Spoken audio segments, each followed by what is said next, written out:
Hello, good evening. Gabi ngayon, no, so merong ilaw sa ating likod. Hindi maganda yung ating ilaw ngayon kasi nasa likuran ko yung ilaw. Medyo madilim kaya gumamit lang ako ng flashlight. Ayan, oh, di ba? Kaya medyo lumiwanag yung ating harapan. So ngayon ay magbibigay ako ng mga tips sa mga magbabalak pa lang ng tayo ng tindahan. Okay? Ako based lang po sa aking experience guys ha, in my own experience kung paano ako nagsimula, kung paano ako napalago yung aking 3K na sa pagtitindahan kasi nga po nag-umpisa lang po ako sa 3K, 3,000 pesos guys ng pagtitindahan. So ang una mong gagawin, kailangan desidido ka sa sarili mo, desidido ka talaga magtindahan, hindi mo ginagawa na hindi mo gagawin na naiinggit ka lang dahil may tindahan si kapitbahay, dahil may tindahan si ganito, dahil lumago yung kaibigan mo na may tindahan, sa magtindahan ka rin. Hindi po ganon. Dapat ang pagtayo ng tindahan guys, dibdiban talaga. Kailangan ano talaga, yung talagang kagustuhan mo talaga kasi nga po, ang may tindahan, super stress po talaga. Super stress po talaga ang may tindahan. Sasabi ko na sa inyo, hindi basta-basta magtayo ng tindahan kung gusto mong mapalago siya. So, kailangan ready ka, ihanda mo yung sarili mo, kailangan kagustuhan mo talaga magtayo ng tindahan. At pangalawa, kung may tindahan ka na, kung nakatayo ka na ng tindahan, mag-start ka muna sa malit na kapital, sa malit na puhunan. Kung meron kang 5K dyan, o sige, start mo muna ang 5K. Tapos, ang gagawin mo guys, huwag mo munang bawasan. Kahit piso, kahit 5 piso, huwag mo munang bawasan.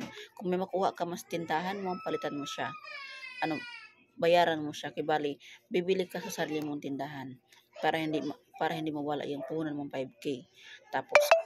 Tapos, huwag ka muna mag-ipon. I-goal mo siya na huwag ka muna mag-ipon ng hanggang 6 months. Kasi ganyan ang ginagawa ko dati guys, nag-umpisa pa lang ako. Inabot ko muna ng 6 months, hindi muna ako nag-ipon.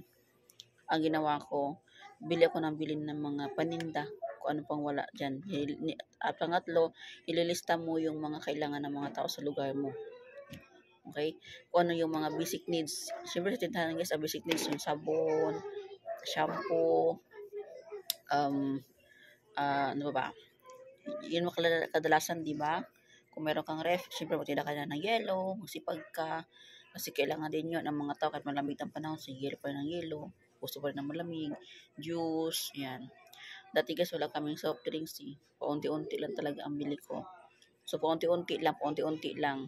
Tapos, alamin mo din kung ano yung gusto nila, kung ano yung wala sa kabila, itinda mo, ganon.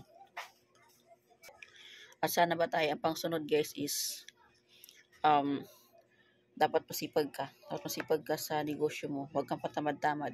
Dapat self-oriented ka. Dapat meron kang time in, time out. Bawal patamad-tamad po may tindahan, guys. Kailangan, kung medyo matumal, kung medyo tago ka, tulad sa amin, tago kami, bukid kami, guys, tago pati. Lalo kami natatakpan kasi nga po, nasa harapan na ang e-bike ko. So, lalo natatakpan yung tindahan ko, guys. So, totoo lang. Pero, yun nga po, tiyaga pa rin. Kailangan tiyaga talaga po may tindahan, guys. Tiyaga talaga. Hindi pwedeng patamad-tamad. Hindi pwedeng petiks-petiks dito, guys. Kailangan marunong ka din mag-inventory. Marunong ka din magtingin kung anong wala na. So, yung sinasabi ko inventory, kapag lumalago na yan, kapag marami ka ng tinda, at marunong ka ng gayaan. Pero kung ang tindahan mo maliit pa lang, nag-umpisa ka pa lang sa mga basic needs, mga basic pa lang yung mga paninda mo, kahit hindi ka muna mag-inventory, ang i-goal mo muna is palaguin yung tindahan mo, kung may goal ka talaga. Okay? So, kung na-hit mo na yung 6 na buwan na yun, kung ano mo na siya, na-achieve mo na yung padagdag, i-continue mo siya sa loob ng isang taon. Continue mo siya, huwag ka muna mag-ipon. So, kung sunod na taon, after 1 year, okay na tindahan mo, stable, sa tingin mo stable na, kaya na mag-ipon. Kung kaya mo magtabi ng 20 pesos, so tabi mo siya. Kung kaya mo pataasan 50, so magtabi ka. Kung kaya mo pataasan up to 50 o 100, so itabi mo. So, ang ginagawa ko kasi guys, kapag depende yung pagtabi ko sa kita namin. Kunyari, kumita ako ng 1K. So, yung 100, tinatabi ko po siya. Iniipon ko po siya. So, kung bumaba sa 1K, so di mo na ako magtatabi. Okay? So, kung kumita ako ng 2K, ang tinatabi ko, 200. Okay? Okay? So, ayan. Pero kadalasan talaga, 100 lang talaga na tinatabi ko. Importante, may tinatabi ako. At least meron akong tinatabi sa nakita sa tindahan ko. So, yun guys, yung mga tips ko na sinasabi ko sa inyo, doon po ako nagsimula. Doon ko ginugol ang sarili ko kung paano ko na palago yung tindahan namin, kung paano ko nag-umpisa, kung paano ko siya ginawa in my own lang kasi yung mister ko guys, wala naman talagang hilig sa pagtitindahan. Actually, dati ayaw nga niya magtindahan kami kasi tago nga po kami. So, ayaw niya. Pero ako, gustong-gusto ko talaga. So, ang mister ko naman, support naman talaga sa akin. Wala naman siyang kontra. At natulungan din niya ako sa mga desisyon ko. So, yun lang po guys. Kung balak ka talaga magnegosyo ng tindahan, is i-ready mo ang sarili mo kasi part mo talaga yung stress dito. Stress, puyat, gutom. Oo. Ganyan po talagang kalaban mo dito. Sakit sa ulo, budgeting, para ka nag-accountant dito. Actually guys, hindi ko maintindihan bakit napunta ako sa negosyong to kasi nga pinakahit ko talaga na subject dati is math pero napunta ako sa negosyong to, nag-inventory, nag nag nagko-compute, di ba? Tama nga sinasabi na parang the more you love. Yung ganong topic. So, kung ang inaiwasan kong subject dito ako napunta, pero dito ako naging okay. So, yun lang po guys, ang topic natin for today's video. Sana po may napulot kayong aral kung sino po nagbabalag na magtindahan po dyan.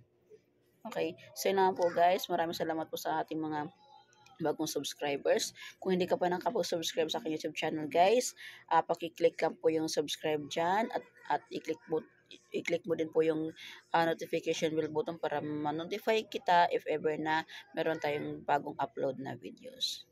So, ilan po guys. Maraming salamat po. Paki-like po kung nagustuhan niyo po yung ating video ngayon. At comment na rin po kung ano pa po ang idadagdag ninyo.